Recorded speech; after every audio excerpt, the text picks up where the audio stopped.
Find out. Will we find out, Stan? Anyway, I have a question for you. Have you ever wondered where your tax dollars go, or why people complain about it so much, or who pays for the highway that runs past your house, or why you use the textbooks you use in science class, or why you need a license to drive, or to hunt, or to fish, or to become a barber? I've always wanted to cut my own hair, back when I had it. Have you ever wondered why you have to be 21 years old to drink alcohol, but only 18 to vote, or gamble? Sometimes voting is a gamble.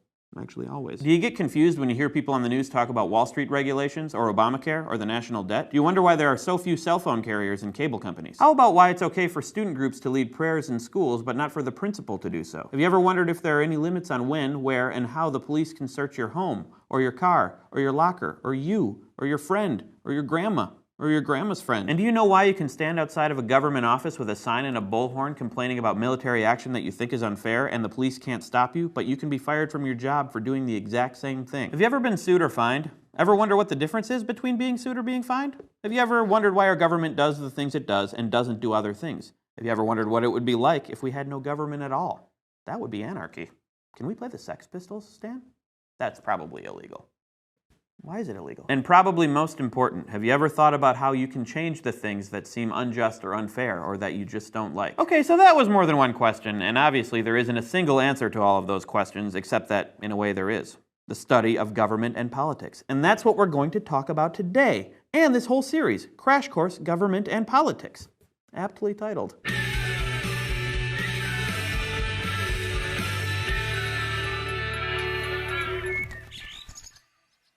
So let's start by doing what human beings do when confronted with complicated questions they can't answer. We'll answer a simpler one. In this case, what are government and politics, and why do I need to learn about them? Government is a set of rules and institutions people set up so that they can function together as a unified society. Sometimes we call this a state, or a nation, or a country, or Guam. And I'll use these terms somewhat interchangeably, except for Guam. That might be a little confusing. So, we study government in order to become better citizens. Studying government enables us to participate in an informed way. Anyone can participate, but doing so intelligently, that takes a little effort, and that's why we need to learn about how our government works. Politics is a little different. Politics is a term we use to describe how power is distributed in a government. And in the US, it basically describes the decisions about who holds office and how individuals and groups make those decisions. Following politics is a lot like following sports in that there's a winner and a loser, and people spend a lot of time predicting who will win and analyzing why the winner won and the loser lost. The outcome of an election might affect your life more than the outcome of a sports game, though, unless you're gambling, which might be illegal. Government is really important. Everyone born in America is automatically a citizen, and many people choose to become citizens every year so that they can have a say in the government. The USA is a republic, which means that we elect representatives to govern us, and a democracy, which means that citizens are allowed to participate. This ability to participate is something we take for granted, but we shouldn't. History tells us that citizen participation is the exception rather than the rule, but we're not going to look at history. Who has time? That's what history courses are for with that other guy. So one way people can participate in government is through voting, and many people will tell you that that's pretty much the only way we can participate in government or politics. But they're wrong! And I love pointing out when people are wrong. Let's go to the thought bubble. Sure, when you mark a ballot, you are participating in the political process, but there are so many other things you can do to be an active citizen. You can contact your representatives and tell them what you think about a political issue. People used to do this by writing letters or sending telegrams, but now they tend to call or send email.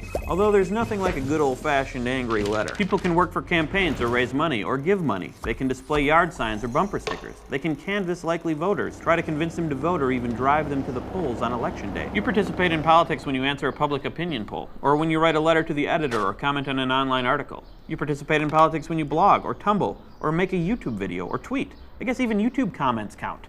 First, ever been to a march or a rally, or held a sign, or worn a t-shirt with a slogan on it, or discussed an upcoming election at the dinner table and tried to convince your parents who to vote for? You've participated in the political process. And if you've actually run for office, you've participated, even if you didn't win. And if you did win, congratulations! Now get back to work, you should already know this. But probably the most important thing you can do to participate in government and politics is both the easiest and the most challenging. Become more educated. Anyone can be a citizen, but to be a good citizen requires an understanding of how the government works and how we can participate. It requires knowledge and effort, and we have to do it because otherwise we end up being led rather than being leaders. We learn about politics because knowledge is our best defense against unscrupulous people who will use our ignorance to get us to do the things that they want rather than what we think should be done. Thanks, Thought Bubble.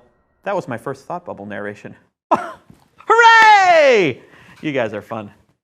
This is fun. So that's where we come in. Over the course of this series, we will be looking in depth at American government and politics. We'll be talking about stuff like the structure and function of the branches of government, the division of power between the national government and the state governments, what political parties are, what they do, and how they are different from interest groups. We'll examine the role the media plays in government and politics, how the legal system and the courts work, and how they protect civil rights and civil liberties. We'll look at political ideologies, what it means to say you're a liberal, or a conservative, or a libertarian, or a socialist, or an anarchist.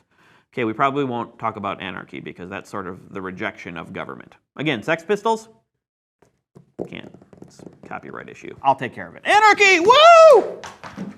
I've been known to do that from time to time. We'll try to understand the forces that are shaping American government and politics today, and we'll work towards becoming more involved and developing our knowledge so that we make our government more responsive and our politics more inclusive. By the end of the series, and actually before the end, you will understand how our government works and how you can make it work better for you and your community. Not only will you be able to answer most of the questions I started this episode with, but you will become, if you pay attention and think for yourself, a more engaged and active citizen. And you might have a beard.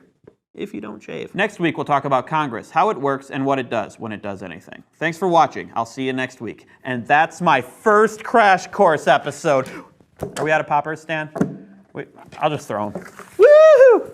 Woo! Bang! Woo! Bang! Bang! Woo! Crash Course Government and Politics is produced in association with PBS Digital Studios. Support for Crash Course U.S. Government comes from Vocal. Vocal supports nonprofits that use technology and media to advance social equity. Learn